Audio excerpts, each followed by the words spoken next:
تقدیر، ابلیس و یزدان۔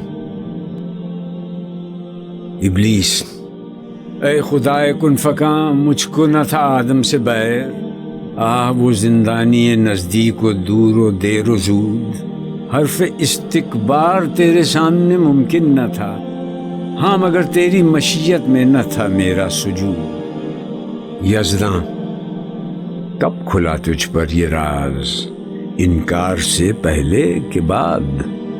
ابلیس: بعد اے تیری تجلی سے کمالات وجود۔ یزدان فرشتوں کی طرف دیکھ کر: پستی فطرت نے سکھلائی ہے یہ حجت اسے، کہتا ہے تیری مشیت میں نہ تھا میرا سجود۔